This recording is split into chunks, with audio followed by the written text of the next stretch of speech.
తులూరు గ్రామంలో రాజధాని నిర్మాణం చేస్తున్నటువంటి ఆర్వీఆర్ మెటీరియల్ సైట్లో అగ్ని ప్రమాదం చోటు చేసుకుంది.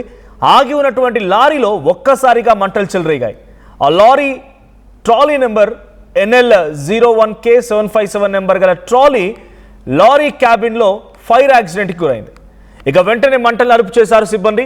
15 రోజుల క్రితం కూడా వర్క్ మెటీరియల్ని తీసుకొని వచ్చినటువంటి లారీ అప్పటి నుంచి ఆర్వీఆర్ సైట్లోనే ఉంటుంది. అయితే ఘటన పైన దర్యాప్తు చేస్తున్నారు పోలీసులు. అమరావతిలో వరుసగా అగ్ని ప్రమాదాలు సంభవిస్తున్నాయి. ఇది 4వ అగ్ని ప్రమాదం. రాజధానిలో వరుసగా అగ్ని ప్రమాదాలపైన సీఎం చంద్రబాబు కూడా అనుమానం వ్యక్తం చేస్తున్నారు. ఇప్పటికే సిట్ కూడా ఏర్పాటు చేశారు. సిట్ కూడా విచారణ చేపడుతోంది. రాయపూడి దగ్గర పైపులకు నిప్పిపెట్టిన కేసులో ఒక అనుమానితుని కూడా అరెస్ట్ చేశారు. వరుస అగ్ని ప్రమాదాలు కొత్తగా ఏర్పాటవుతున్నటువంటి ప్రాంతం, అక్కడ ఎక్కువగా నిర్మాణాలు జరుగుతూ ఉంటాయి. ప్లాస్టిక్ మెటీరియల్ కానీ, సిమెంట్ కానీ, ఐరన్ కానీ, వుడ్ కానీ చాలా ఎక్కువ మొత్తంలో ఉంటుంది. సో అక్కడ జరిగినటువంటి వరుస అగ్ని ప్రమాదాల నేపథ్యంలో ఆంధ్రప్రదేశ్ ప్రభుత్వం కూడా అలర్ట్ అయింది. సిట్ని ఏర్పాటు చేసింది.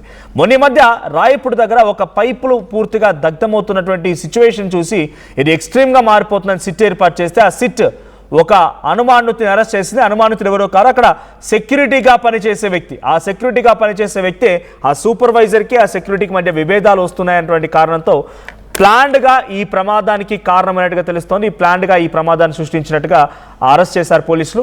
సో మరి ఇప్పుడు ఈ సంఘటన గల కారణం ఏంటి? వరుస అగ్ని ప్రమాదాలు అమరావతి రాజధానిని వెంటాడుతూ ఉన్నాయి. సో ఈ రాజధాని నిర్మాణంలో ఈ అగ్ని ప్రమాదాలు కూడా కొంత ఆందోళన గురి చేస్తున్నాయి. దీనికి సంబంధించి మా ఏపీ ఇన్పుట్ ఎడిటర్ కృష్ణమోహన్ సిద్ధంగా ఉన్నారు. కృష్ణమోహన్, అమరావతిలో వరుస అగ్ని ప్రమాదాలు జరుగుతూ ఉన్నాయి. సిటీ ఏర్పాటు అయింది. సిటీ ఏర్పాటు అయినా కూడా ఈ అగ్ని ప్రమాదాలు ఆగడం లేదు. సో ఈ అగ్ని ప్రమాదాల వెనుక ఏదైనా ఆంతర్యం ఉందా? రాజధాని ఏర్పాటుకి అగ్ని ప్రమాదాలు ఆందోళన గురి చేస్తున్నాయి. అప్డేట్స్ ఏంటి? ఖచ్చితంగా అమరావతిలో వరుస అగ్ని ప్రమాదాలు కొంత ఆందోళన కలిగిస్తున్న పరిస్థితి అయితే ఉంది. వరుసగా మొదట L&T, ఆ తర్వాత దానికి ముందు వేరే కంపెనీ, ఆ తర్వాత మెగా, తర్వాత ఇప్పుడు ఆర్వీఆర్ సైట్ లో లారీ కాలిపోవడం, ఇవన్నీ వరుసగా జరుగుతున్న టైంలో మొదట కొంత ఆందోళన కలిగించింది. అంటే ఎవరైనా పని కట్టుకుని వ్యవహారాలు చేస్తున్నారా అనే యాంగిల్లోనే ఈ వ్యవహారం అంతా కూడా నడిచింది. ముఖ్యమంత్రి కూడా చాలా సీరియస్ గా రియాక్ట్ అయిన పరిస్థితి. స్థానిక సంబంధించిన పోలీసు అధికారులని అప్రమత్తం చేశారు. సిఆర్టీ అధికారులని అప్రమత్తం చేశారు.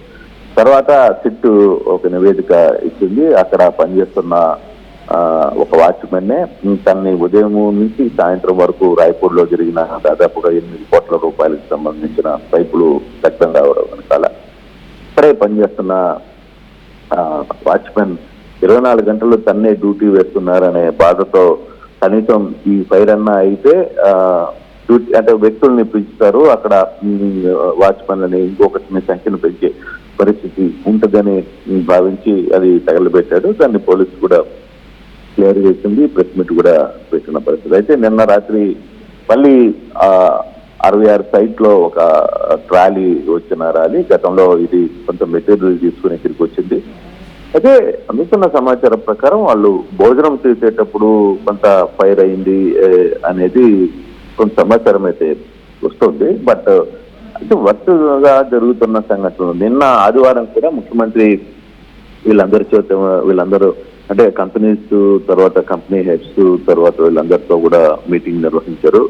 అమరావతిలో జరుగుతున్న పనులు ఏ విధంగా జరుగుతున్నాయి, వరుసగా జరుగుతున్న ప్రమాదాలను నివారించాలి, మీరు కొంత సెక్యూరిటీ పరంగా వ్యక్తుల్ని పెంచుకోవాలి, ఎండలు విపరీతంగా ఉండడం వల్ల ఇవన్నీ కూడా బయటే ఈ వాహనాలు కావచ్చు లేకపోతే అన్ని కూడా బయట వేయడం వల్ల కొంత ప్రమాదాలు వస్తున్నాయి. సైట్ లో కొంత చెట్లు పెంచాల్సిన అవసరం ఉంది. దాన్ని కొంచెం నీడ కల్పించినప్పుడే ఇవన్నీ కూడా ఉంటాయి, లేకపోతే కాలిపోతాయి అనే ఒక ఆలోచన కూడా ఉంది. సో ఆ దశగానే కొంత ఈ చర్చ అయితే నిన్న కూడా ముఖ్యమంత్రి స్వయంగా పర్యవేక్షించారు.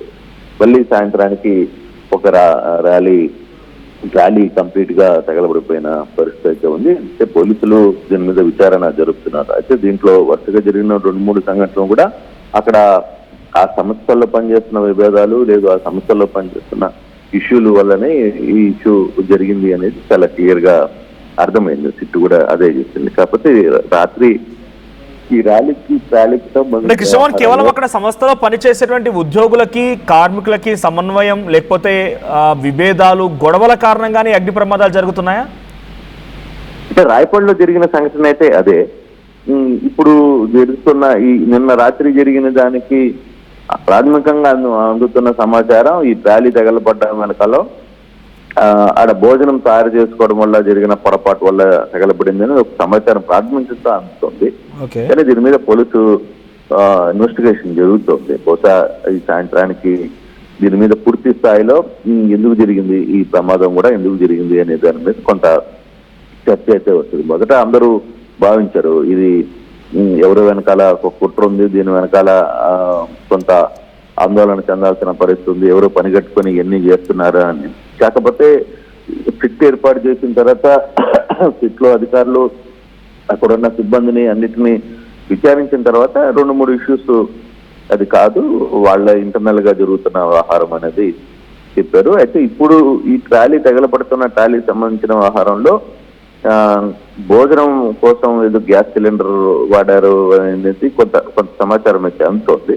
అది పూర్తి సమాచారం కాదు. బట్ మరి కాసేపట్లో దీనికి సంబంధించిన అసలు ఎలా పారైంది ఏంటి అనేది కూడా వివరాలు తెలుస్తాయి మనోజ్. కానీ మొత్తం ఓవరాల్ గా చూసుకుంటే అక్కడ చిన్న పొరపాటు, గస్తీ లేకపోవడం. ప్రధానంగా అమరావతిలో జరుగుతున్న ఏరియాస్ లో కాంట్రాక్ట్స్ సంబంధించిన పెద్ద పెద్ద కంపెనీలు కూడా గస్తీని ఏర్పాటు చేసుకోవడంలో పూర్తిగా విఫలం చెందుతున్నారు. నైట్ పూట గస్తీలు లేవు. అలాగే అక్కడ పోలీసింగ్ కూడా పూర్తిగా చాలా తక్కువగా పోలీసింగ్ ఉంది అనేది చర్చ. అంటే పెట్రోలింగ్ చేయడం లేకపోతే ఇతర అంశాలకు సంబంధించిన వ్యవహారం మీద కూడా సీరియస్ గా దాని మీద పెట్రోలింగ్ పోలేకపోతున్నారు. అంటే పరిధి పెద్దదైంది, సంఖ్య తక్కువైంది, పరిమిత సంఖ్యలో సిబ్బంది ఉండడం వల్ల అన్ని డ్యూటీలు వాళ్ళు చేయలేకపోతున్నాం అనేది కొంత పోలీసు వర్గాల నుంచి చెప్తున్న పరిస్థితి. అయితే కొంత దాని మీద దృష్టి సారించాల్సిన అవసరం ఉంది. దానికి ఒక చెక్ అవుట్ పోస్టు, తర్వాత ఇన్నర్ అవుట్ పోస్టులు ఇవన్నీ కూడా ఏర్పాటు చేయాల్సిన పరిస్థితి ఉంది. ఆ దిశగా కూడా కొన్ని ఏర్పాట్లకి ప్రభుత్వం నిర్ణయిస్తోంది. అయితే ఎంత త్వరగా చేస్తే అంత త్వరగా మంచిది అనేది ఇష్యూ. బట్ ఓవరాల్ గా అయితే ఈ అమరావతిలో వరుసగా జరుగుతున్న 4-5 సంఘటనలు కొంత ఆందోళన కలిగించిన అంశం చేసినా కానీ లేక్ ఆఫ్ అక్కడ కంపెనీలు కూడా మనుషుల్ని పెట్టుకోవడం, సెక్యూరిటీని పెంచుకోకపోవడం, ఇవన్నీ కూడా వాళ్ళ సైడ్ నుంచి కూడా కొన్ని తప్పులు ఉన్నాయి అనేది క్లియర్ గా అర్థమవుతుంది మనోజ్.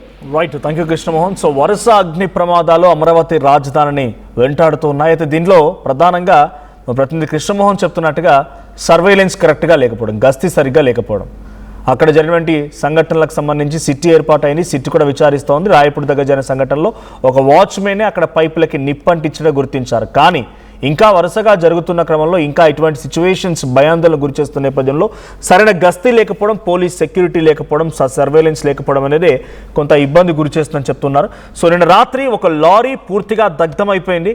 సో తుళ్ళూరు గ్రామంలోని రాజధాని నిర్మాణం చేస్తున్నటువంటి చోట ఆర్వీఆర్ మెటీరియల్ సైట్లో ఈ ప్రమాదం జరిగింది. NL01K757 నెంబర్ గల ఆ లారీ ట్రాలీ క్యాబిన్లో ఫైర్ యాక్సిడెంట్ జరిగింది. అయితే వెంటనే మంటలను అదుపు చేసే ప్రయత్నం చేశారు సిబ్బంది. సుమారుగా 15 రోజులు అవుతుందట ఆ మెటీరియల్ తీసుకొని వచ్చి ఆ లారీ అక్కడే ఉండిపోతోంది. అయితే ఈ ఘటనపైన ప్రస్తుతానికి దర్యాప్తు చేస్తున్నారు పోలీసులు. అమరావతిలో ఈ వరుస అగ్ని ప్రమాదాల వెనుక సో అక్కడ రాయపూడి సంఘటన చూస్తూ ఉంటే సూపర్వైజర్లకి, కార్మికులకి, సెక్యూరిటీ గార్డ్స్కి మధ్య విభేదాలు, గొడవలు ఈ ప్రమాదానికి కారణమని తెలుస్తున్నాయి. సో ఇంకా ఈ అగ్ని ప్రమాదాలు జరగకుండా ఉండాలి అనేటువంటి ఆలోచన ప్రభుత్వం చేస్తోంది. మరి దాన్ని ఎలా కట్టడి చేస్తోంది అగ్ని ప్రమాదాలు జరగకుండా? ఇంకెందుకంటే చాలా పెద్ద మొత్తంలో బిల్డింగ్స్ నిర్మాణాలు జరగాల్సి ఉంది. అమరావతి రాజధాని ఇటీవల చట్టబద్ధ తీసుకున్న 2028 కల్లా ఫినిష్ చేస్తామన్నారు. చాలా శరవేగంగా పనులు జరగాల్సి ఉంది. కాబట్టి ఆ వేగంగా జరిగేటువంటి పనుల్లో ఎటువంటి ఆటంకం రాకుండా చూడాల్సిన బాధ్యత కూడా ప్రభుత్వంపై ఉంటుంది. మరి దాని తదనుగుణంగా ఎటువంటి చర్యలు తీసుకుంటే ఎటువంటి సర్వేలెన్స్ ఏర్పాటు చేస్తారో చూడాలి. సో మీరేమనుకుంటున్నారు? దీని వెనుక ఇంకేదైనా కుట్ర దాగి ఉండే అవకాశం ఉందా? కామెంట్ చేయండి.